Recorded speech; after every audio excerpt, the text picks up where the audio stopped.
Sadness could turn into happiness. Blood flows along with tears. The world is only wonderful with the sorrow one experiences. And the tone of this wonderful world that we're supposedly in here has certainly changed a bit. Speaking of changes, I guess we'll have a change in personalities around here because we're about to meet a new person. And also we gotta help Carlos. But first, hello you, and welcome to some Kind of Fox content, and welcome back to Will, A Wonderful World.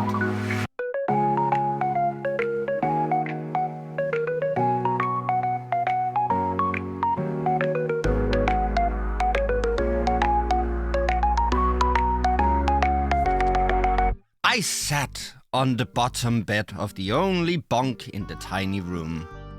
I held my head in my hands, thinking about the most baffling question of the moment. What would I want for breakfast? Or why was I in prison? Also that. About half a day ago, 2 policemen had arrested me on the street. They put me in their patrol car and brought me straight here. Hong Kong Central Prison. No one would answer any of my questions, and they beat me up whenever I showed any resistance. Then they just threw me inside this empty room. There was nothing in here except a bunk bed, a wooden desk, a sink, and a toilet. I didn't even have a window. I suppose this was what they called a jail cell. Cell 28, open up! The door opened from the outside. Someone came in. The room is a little less empty now. Right! It must be a prank by Ren and the guys. Typical Ren, huh? They were probably just trying to give me a good scare. They must be getting me out now. However, the person that came in had a pale face whiter than the wall and a pair of flips redder than blood. They were also wearing a strange long robe. It was a ghost! I love to believe in logic here. You're wearing flip-flops? Ah, you're a ghost. I had always been afraid of ghosts since I was a little kid. I jumped onto the bed and hid under the blanket, trembling in fear. Get out, your bed is the one on top. Don't lie on mine, how dirty. I heard a soft voice from outside the blanket. It actually sounded like a human. I climbed out of bed and stood aside, watching the new person change into the prison uniform and wash himself. He seemed to be right at home. Soon the scary ghost had become a short young man with a clean haircut and an innocent-looking face. He was my cellmate, Hotaru. Although we had just met, Hotaru was a really easygoing guy, and he immediately told me everything about how he had ended up here. Hotaru was from Japan. He had a long-term girlfriend from China. The only problem was that the girl came from a very prestigious family. They didn't approve of Hotaru and his criminal ways. However, they still kept seeing each other in secret. They would fly across the sea every once in a while just to be together. Eventually, they realized that they would never receive her family's blessing, so they decided to elope. Unfortunately, just when they were finally ready to run away together, the girl was killed in an accident. Is this Romeo and Juliet? Hotaru was devastated. Being so far away in Japan, he didn't even know what had really happened to her. He came to Hong Kong and tried to talk to the girl's relatives and friends that he knew, hoping to piece together the clues. His efforts finally paid off. In the end, he learned that one of her family members was responsible for her death. She was merely collateral damage in a vicious power struggle. Hotaru wanted to avenge her death. But he didn't have any power or any connections in his distant land, or in this distant land. He had to seek help. He remembered a professional assassin he had known in Japan. He was famous for his creative ways of eliminating targets. Some people referred to him as the magician. He also had a strange hobby: old adult magazines. Oh, it's Zuko! Hotaru was able to find out that the magician had happened to be in Hong Kong at the time too. However, hiring him required lots and lots of money, which Hotaru didn't have. Hotaru began to do everything he could for money. Inevitably, he dabbled in some illegal activities. Eventually, he was caught and thrown into prison. He still wouldn't stop. To him, the prison was just another society not unlike the one outside. It was populated by plenty of residents with all kinds of different values. It wasn't just the guards or the warden. Even some of the prisoners might have unusual and powerful backgrounds behind them. Hotaru hustled among these people. He was willing to do everything and anything for a profit. He smuggled contraband, he traded information with the prisoners, he gambled with them. He bribed the guards, complimented them, sometimes even sold his own body. Hotaru said as long as he could get his revenge, he didn't care about himself at all. He began to choke up. I was so angry after hearing his story. I was also feeling both admiration and sympathy towards Hotaru.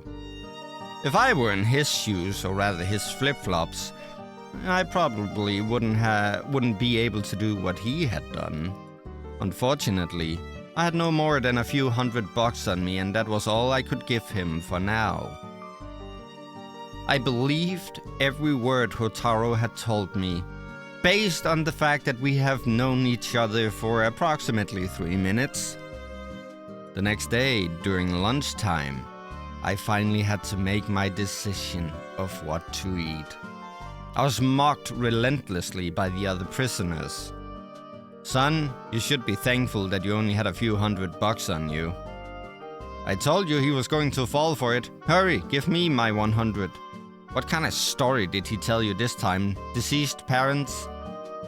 Although what he said is not entirely made up either. I hear 9 guards out of 10 here have played around with him. I was so angry that I dropped my spoon and ran back to my cell. Hotaru was sitting on the bed with his legs crossed, making a pyramid out of poker cards. You lying bastard, give me back my money. Hotaru paid me no attention. He just put 2 more cards on top of the pyramid. A mini TV was playing a Japanese prank show near his knees. The sound of laughter came out of the TV right on cue, as if they were mocking me too. I stepped forward and turned off the TV. You monster! I dragged him off the bed angrily. The pyramid of cards collapsed and they scattered all over the floor. The air in the cell seemed to have suddenly frozen. People began to gather right outside the cell. A tall, strong guard walked in through the crowd. I recognized him. He was the one who had taken my mugshot when I came in and searched my belongings. I seem to recall that he was from the UK. Everyone called him Morgan. I was about to tell Morgan what had happened when he punched me right in the face. Hotaru wasn't completely lying, at least. Everyone in here might have some kind of unusual background behind them.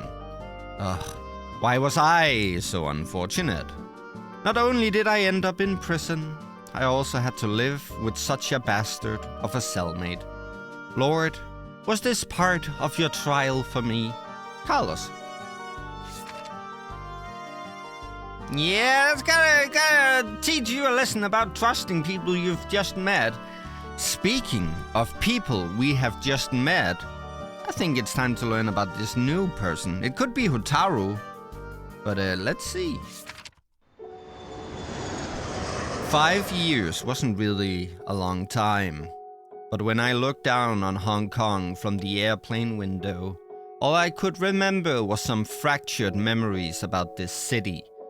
Everything I could remember about Hong Kong seemed to be connected to a coffee shop called Maple House. However, when I finally found the old address of the coffee shop, there was only a real estate agency at the location. I tried asking around the neighborhood, and people told me that the matron of the coffee shop had died in an accident. Oh, this is yeah. They also said a few regular customers had tried to keep the shop open in his name, but the landlord had refused to extend the lease. That meant that I didn't really have a reason to stay in this city any longer. I felt a little disappointed. Nevertheless, instead of wandering the streets aimlessly, I might as well go back to the UK sooner. Oh, is this Morgan? My mental condition hadn't been very stable recently. If I suffered an attack here, my doctor friend half a world away wouldn't be of much help. For example, just earlier. No, actually, I couldn't even tell how much just earlier really was. As far as I could remember, it had been a clear night.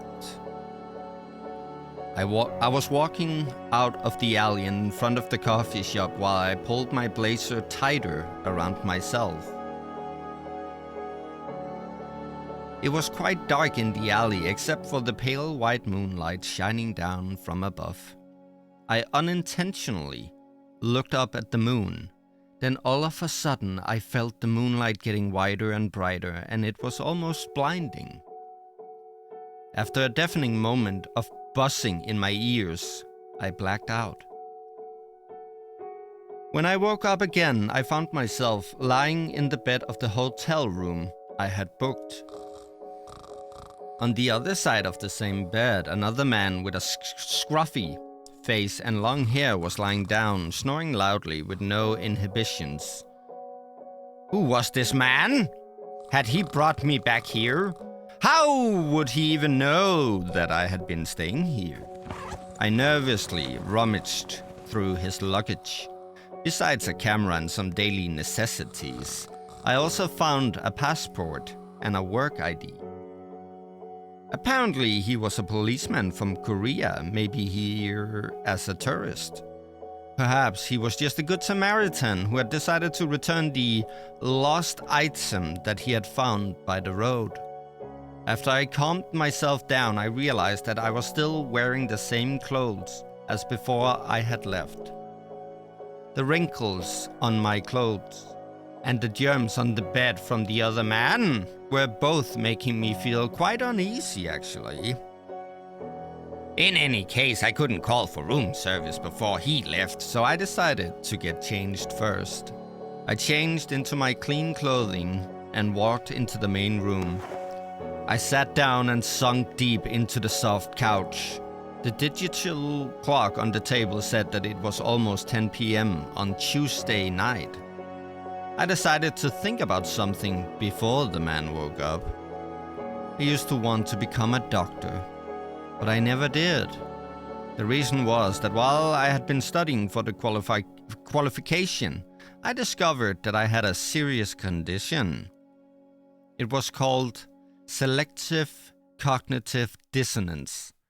It was a hereditary disease. A person who suffered from this disease would selectively manipulate their own memories about people and events based on their own psychological cognition. Simply put, their own brain would tamper with their memories without their realizing it. When I first found out that I had this condition, I also realized that all of my memories might not be accurate or even true at all.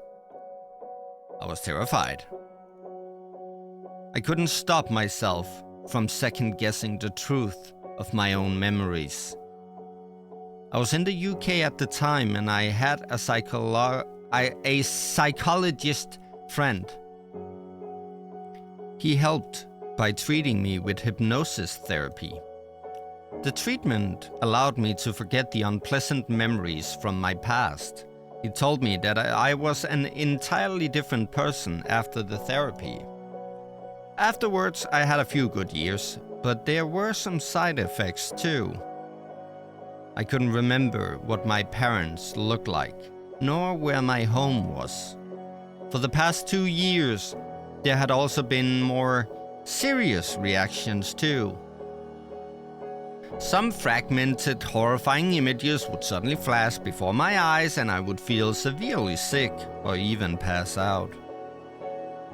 My friend told me that the hypnosis might be wearing off, or that my condition might be deteriorating. Whatever the case, we had decided to do another session after I had finished my trip and returned to the UK. I was staring at the TV opposite the couch when I suddenly sensed an inexplicable chill spreading over my entire body. It felt like the entire room was spinning, and I could hear nothing but an overwhelming buzzing in my ears. At the same time, a number of unimaginable visions were swirling through my mind. I could feel it. I could feel a crack opening in my brain. And something sticky, rotten, and pitch black was coming out of a cocoon. I was having a relapse. I held my arms tightly around myself. I knew I was about to completely lose control. There was a knife on the nearby desk. I could see my own reflection in the blank TV screen. My face was gradually overlapping with some of the gruesome visions in my head. It was too late. I remembered everything. My parents' faces, my home, and my hellish childhood. The buzzing in my ears and the spinning were morphing into excruciating pain, pinching every single nerve in my body. Those bloody memories and the cruel truth that they implied were pushing me to the brink of my sanity. If I was on that edge, my illness would take over my mind and push me over the cliff. And then, history would simply repeat itself. I do not want to become someone I hated again. I do not. I cannot. I refuse. I must stop myself. With you, boy. I could not afford to leave anything to chance. Goodbye, Dad, Mom, this world. I just hoped that in my next life I could be a good, healthy child.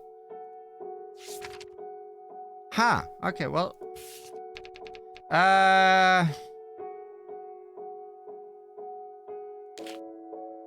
This. Maybe this. Anything else? Nope.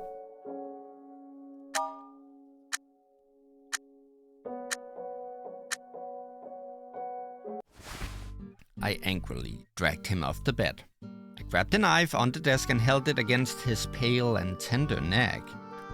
The pyramid of cards collapsed and they scattered all over the floor. The air in the cell seemed to have suddenly frozen. I just wanted to scare him, and surprisingly, it worked. Kotaro said he would give me my money back the next day. However, on the next day, not only did I not see a penny of my money, I was moved into another cell. Since then, I would often find my food tickets gone. And here's what if you want to read about food tickets with the November 1992 and with the acceptable as payment. Or my uniform thrown in the toilet, stained with filthy things. But my new cellmate was a huge meathead. I didn't dare complain to anyone about him. Kotaro never returned my money, but somehow I found myself missing him a little. Whoops. The policeman was no longer asleep. He was standing at the door to the bedroom. He was holding his head in his hands and looked confused and neurotic. He looked at me as if I had just done something despicable to him. However, I was the one who was really losing control. The image of him screaming monster at me lingered in my brain. Those horrifying fragments of memories were beginning to become even clearer. I couldn't control myself. I chuckled, then laughed, and then screamed. I felt some changes happening inside me, something not quite right. To make sure I could still control myself, I lunged at him.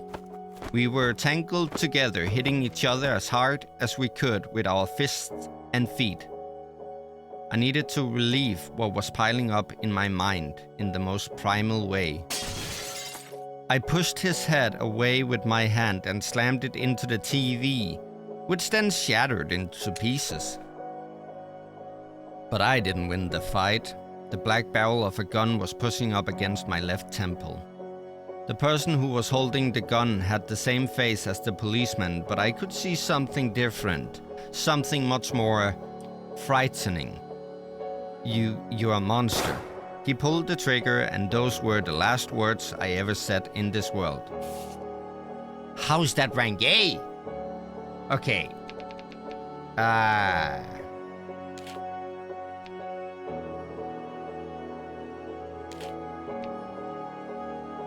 This is gonna be it. No, it's not gonna be it for Carlos, but maybe we fix this over there?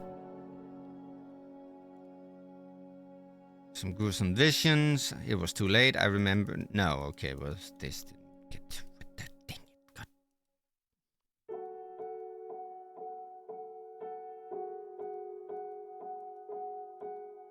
Yeah, this didn't do what I hoped that it would with the thing of the saving of the people and the whatnot.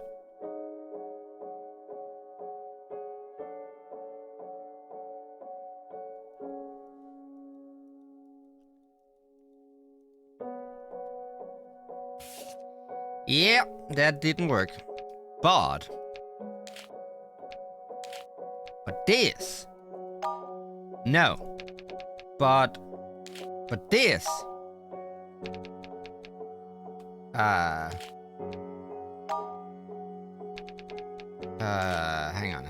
on. There we go.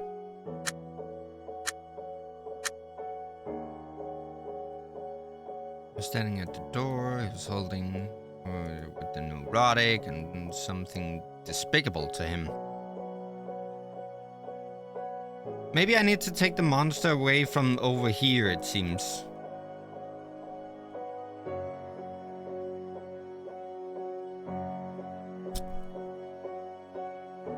Oh.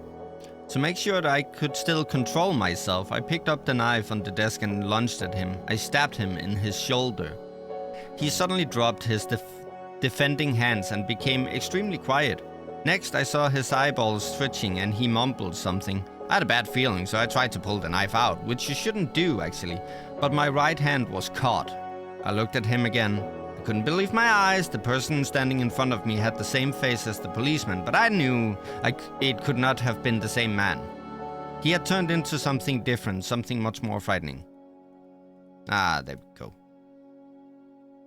Oh, okay, well, yeah, this is bad. This is bad. This is not what you want. But this... Whoops. I clicked the wrong button. So monster needs to be over here. I really don't want the knife to be over there. It has to be something this. It has to be something this. Shoot. Hang on. Yeah, I can get an S rank with this one. And with this one too. Okay, we need to figure this out. I say we as if you have anything to do here. So what if all three over here? See, there we go. It didn't look like I was going to get my money back. What else could I do? Should I hit him? No, I couldn't do something like that. I paced across the small yard for 20 laps. As I realized that I would have to spend my time with him day after day, I felt even more depressed. If only there was some other way to teach him a lesson without violence. Why was I so unfortunate?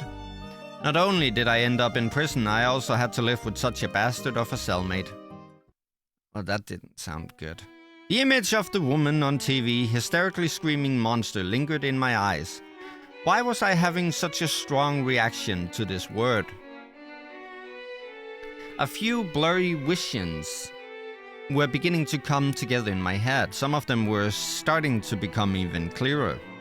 There was a room without lights, a man who looked like a doctor, and me as a child. He was a monster, and his actions destroyed my sense of self.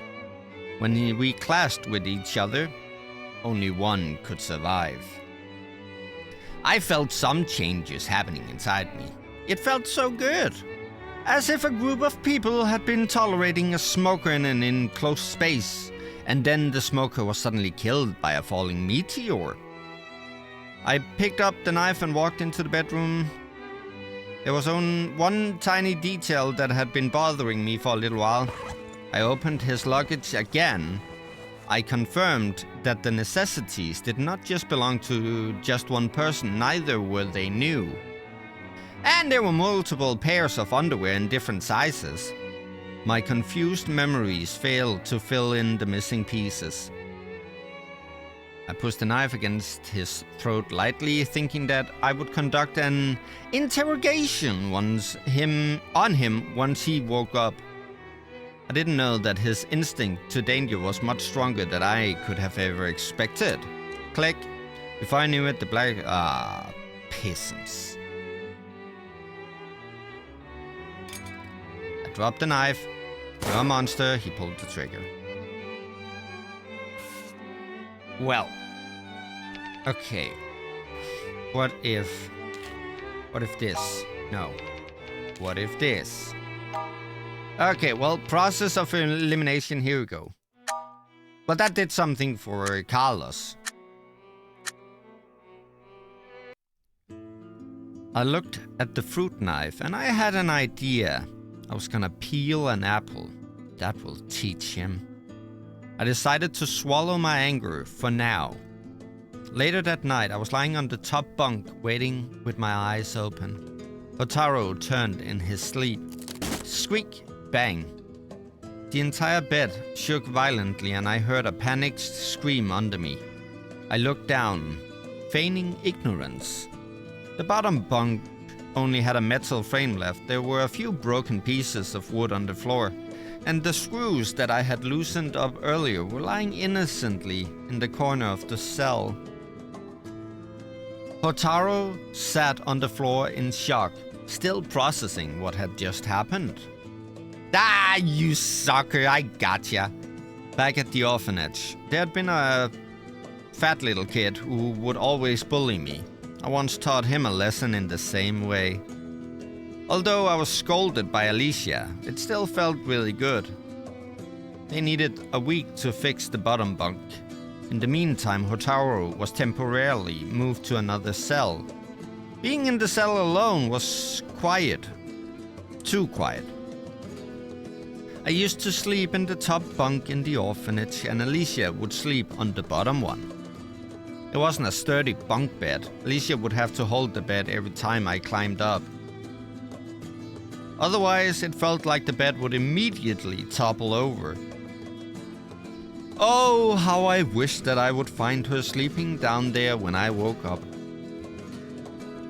I flipped the wet pillow, lay my head on it again, and closed my eyes. I had to seriously start thinking about what to do next. Oh, well, that worked for that. Okay, so with the DSM and then fixing that, and now S-rank and S-rank. There we go. Him as a woman with the monster and the why was with the reactions and the few blurred visions, but then some of them, and there was a room and a doctor. And you, and he was a monster, but then with the other self, and then you, and then, yeah.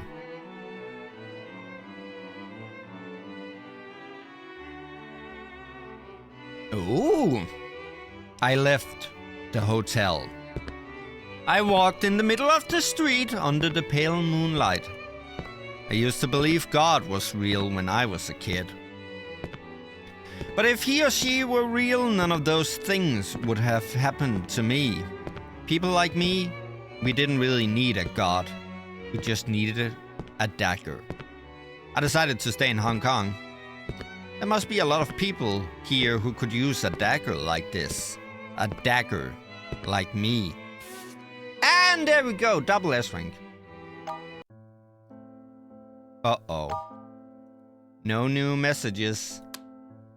That means that somewhere here, there is a story that needs to unfold a little differently. But we are really like, look at this. Look at all of this progress we have made. It's crazy. Also, this person here. British citizen, Jack, but light blue clothing, blonde hair. Ooh. Now, I don't want to make any, like formal guesses, but there seems to be some similarities there. And this person did indeed have a very unfortunate meeting with a doctor who turned out to be a demon. Well, I guess I will take some time trying to figure out what story it is that I need to change in order to get more messages. For now, thank you so much for watching. I hope you enjoyed it, and I hope to see you in the next one. Alright, I'm out.